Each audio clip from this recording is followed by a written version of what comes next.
It takes a vigilant being to learn the way of their own inner fire. The inner fire is representative of your willpower, your spirit, your ability to live a life designed by your own divine intelligence.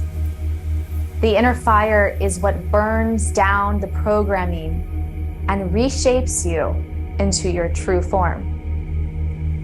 The spark that most of us feel when we have our initial spiritual awakening, that is the essence of this fire I'm speaking of. It's the light that reveals illusions of the self and the perpetual programming and limitations enforced in the matrix.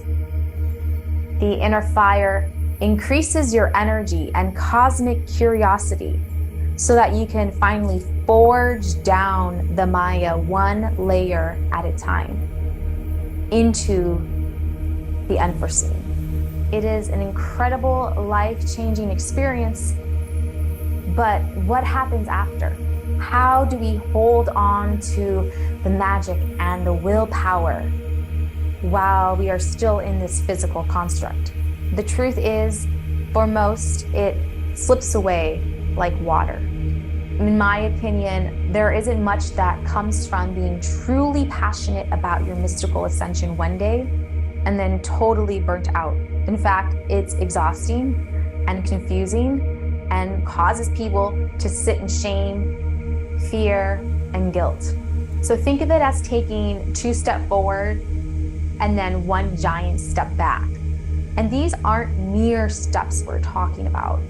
These are steps on the path that will lead you into liberation. If you are still dealing with the same unhealed blockages and can honestly admit to yourself that you are lacking willpower, you must prioritize your life stat. We find ourselves in the midst of a worldwide unveiling. The planet's systems are collapsing, and the ones narrating the mainstream worldwide script are now forced to grab as many souls as they can before shit really hits the fan or firmament. I say forced because the Maya on the schemes, it's beginning to bleed out for everyone to see. The illusion magic is becoming apparent to many, and the amount of false red flags in the last 3 years alone is a testimony that 99% of the headlines are lies. So let's go back to the need of them ensuring every human soul is captive in the matrix. See, that's what they want to do. They want to keep you captive in this cage. So you're like a bird, and they don't want you to activate and turn into the pterodactyl, break down the cage. They're trying to keep the souls captive here. And what do they do with the souls? They feed the beast system. They don't necessarily have to force you. Most people happily oblige. And how do they get humans to consent to this? It's through trickery. I don't mean trickery in a joking way. I don't even mean it like a cheesy car salesman taking your hard-earned money to sell you a lemon with a fresh new coat of paint. To ensure the capture of souls in the matrix, the trickery begins at conception. It's likely your parents were already consenting to the tricks and the illusions and the energetic feedings of those creations. It's likely their parents consented as well. And so you have a lineage of humans trapped in the illusion, and you just so happen to slip right into that illusion, to that hive mind reality. It's as simple as saying in one context, believing the mainstream narratives, you feed it. You feed it. Because despite our seemingly very physical realm, you know that everything is actually energy. Everything physical you own, look around, It started with a thought. So thoughts become things. And thoughts with emotions create realities, including your own. Now, reflect on how a lot of your life was probably lived off of the script that was created for you.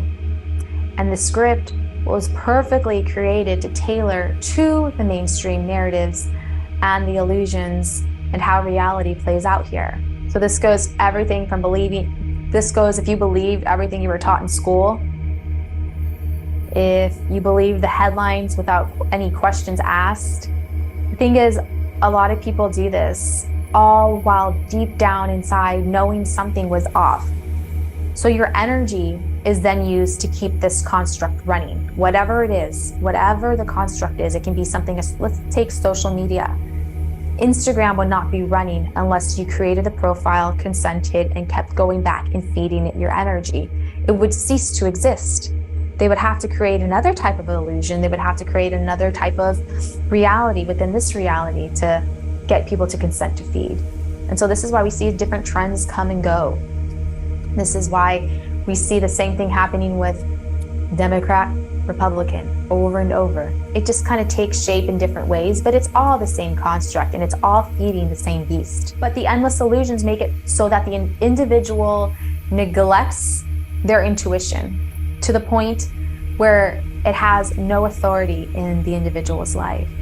A life at the mere rulings of the matrix and of no other higher frequencies. A life where you're not conscious of the higher eons. It just won't translate to the individual. They have no connection with their intuition, and that results in a non-player character.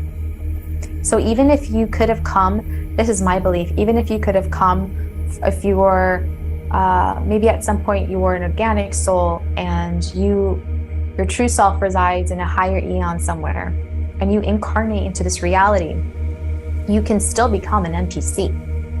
An NPC is not necessarily someone that was holographically projected in front of you.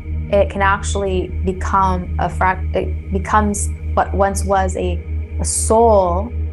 What happens is their soul kept feeding the illusions that they got lost in the dense realities here. So that's the difference between the higher and the lower eons, is that here we're in the playground of the demiurge. This is their playground they have constructed. So it is so far removed from the higher eons that these illusions are able to look so real, because the spirit is numbed when it is so enveloped in these illusions. So the individual has become completely consumed by the illusions and disconnected from spirit.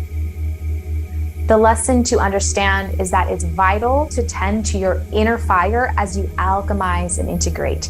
If you're watching this video, it is probably because you're already on your journey to doing this. If you're part of the tribe, this is what you probably commit most of your energy towards. But you must learn to wield the fire in the most subtle ways. If you have not mastered certain aspects and areas in your life, here are some examples. If you are lacking the will to tend to your inner fire on a consistent basis, on a daily basis, if you have a history of initially overcommitting and then completely slacking off on a goal or commitment that you've made for yourself or someone else, if you have a history of straying off of the path when you know the path you should be on, and you're like, damn, I'm walking this path that I have walked before, I know the results, yet here I am again. I have this other path that I've already envisioned, that I've already walked on before, and I've neglected it. If you had a spiritual awakening and soon after you feel like your memory's just been wiped from the downloads. This goes for also psychedelic experiences. If you've had incredible psychedelic experiences, but then all the information that was given to you, it kind of gets slipped away. It almost feels like your memory is wiped again. That's part of this issue. It's not tending to your inner fire. If you're on the cusp of a breakthrough, but the matrix keeps finding a way to suck you back in, that is because your inner fire has dimmed out. If you are ready to wield your inner fire once and for all, so that in the name of expanding your consciousness and so that you can come into a state of sovereignty, the moment must begin now. The key is to slowly but consistently feed your soul's inner fire. It's not rocket science. Things in life, when it comes to raising your awareness, it's not rocket science, but there is an innate rhythm at which this can be done successfully. The rhythm is your unique ability to maintain the inner fire blazing at the perfect rate for yourself. This can occur with simple actions that synchronize with your heart's true desires. So first, one must be aware of what their true desires are, what's truly calling to them, what they truly want to magnetize in their life. And if you don't know what that is yet, if you still don't know what your soul's purpose is, if you're still not living a life that you were meant to live yet, and maybe you don't even know what that is because there is a lack of willpower. So you want to start there. And you'll still need that fire to burn down all of the illusions and all of the Maya that are preventing you from seeing that and really feeling and embracing that frequency, because it's in you already. It's just being blocked. And the inner fire, that's what it does. It burns down all of that. So a tip I can give you, if you're still trying to cultivate even just the notion of what your heart's true desires are, and to really begin to create more of that self-belief and self-worth, I would say this can manifest for you with acts of kindness for the sake of giving to others and not expecting anything in return. The selfless act of giving. This goes for anyone that's in a low vibration, whether it's bouts of depression or confusion, any sort of low vibrational frequency that tends to slip back into your reality. Immediately find a way to give without wanting anything in return. Because this is the energy of love, it's the energy of abundance. And when you begin to create that in your reality and give it forward, then that's the frequency you're going to be at. Maintaining your inner fire, it can manifest day after day when you continue to pick the highest vibrational option. The highest vibrational option available to you. This can be anything. You might be someone that lives in a studio apartment, doesn't really have much to their name, maybe doesn't even own really anything lavish, but you still have the option in your fridge between picking the unhealthy option and the healthy option. Because whatever you're going to eat is going to have a direct, either benefit or dis-ease for your body. And your body needs to have very high energies going through it, being consumed, and we need to keep this going throughout. And so that's why it's slowly but consistently picking the best available options for you. But I did pick food, and I think that's something we can all understand. It may not be what you want to hear, but it's a pretty simple option. Another simple option is, well, what am I going to do? Am I going to spend an extra hour watching something behind a black screen, or am I going to get my butt up and move my body for an hour? So this is what it means to tend to your fire. When you choose the higher vibrational option, you're tending to your fire. The more you tend to your fire, the more it will start to grant the ability for you to go inside within and forage in there, with your fire. I picture myself with a torch now, going in there and then allowing the shadows that need to be revealed the light. They will come to the surface and you'll be able to go in there and cleanse yourself out emotionally, energetically, this way. So the dense aspects within you will be revealed and they'll be set free.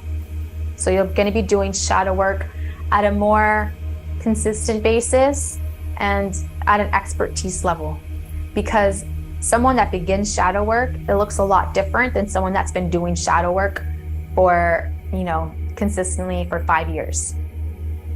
We all get those moments where it's like, your whole life's being rocked. but slowly but surely, you'll be able to do shadow work in a way that feels normal to you again. It feels like it's part of the process. It's just something you do.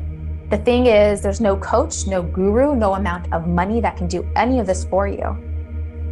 You are completely responsible to do this on your own, to not only heal, but to take action towards your spiritual sovereignty, because again, shit's gonna hit the firmament real soon. So if you still haven't mastered your emotions, if you still haven't mastered your shadows, if you still haven't mastered your reality, it's gonna be difficult to navigate their reality in a sovereign way. So we have to do this now. It's not too late, but there's not much leeway here either. As a teacher, it's my job to guide you, to provide you with the most essential and powerful tools intended to give you a clear and precise plan towards your goals. So I have crafted different ways to allow the tribe to join me on my journey, cultivating my fire on a consistent daily basis. And I think this is so helpful for a lot of people, because as someone that, my passion is to work with people one-on-one, I see why it is so successful, because there is a true sense of accountability on the other person's behalf. And a lot of times that's what's missing for the individual to get a nice trot going on their ride through the journey here. It's almost as if they need to invest in themselves financially a little bit. They need to hold themselves accountable with a group of people so that they begin to reprogram themselves to show up for themselves. And so this is how I tend to my soul's inner fire. I started the Rising Fire yoga class every Sunday. I started that because I said, oh, this is going to be an extra way for myself to tend to my inner fire. And I am so feeling the energy of my tribe, and I want us all to succeed. So I'm going to show up every Sunday, and whoever wants to come in and join, they're going to have an open invitation. So everyone that's inside the school gets to join for free. And anyone who would like to join the tribe and feel a sense of accountability. That's, again, one of the main reasons why people want to work with me, is to have an expert accountability partner. Well, guess what? You're your expert accountability partner, but I will help you to remember that while you reprogram yourself. I will be your supporter. And so that's what this class is about. I have been a yoga teacher since 2016? Yeah, 2016, I believe. And so I definitely held back on mostly just teaching yoga. I've expanded so much more. Now I'm ready to pick it back up and use it as an additional tool for us all. So that's what this class is all about. Every Sunday, we're going to be setting our intention for the week ahead. We're going to be building our inner fire, despite any level you may be at and whatever equipment you have or don't have. Just show up and we're going to make it work together. Again, if you still feel like you're behind on your journey, it's not too late, but you really need to prioritize it as your number one mission in life. Whether you know what your purpose is or don't, you can still follow the same steps to get to your dream reality. That's why this class is for all levels, and all levels physically and also spiritually and beyond. So I'm very excited to connect with you all on a regular basis to tend to our inner fire. Thank you so much for watching. Click the links below to get the signups to the class. Also, I am setting up my website. It's going to be completed later this week. So subscribe to my newsletters, where I will be sending you my latest writings and articles directly to your email, and we can continue the conversation there as well. Thank you so much, and I will see you very soon.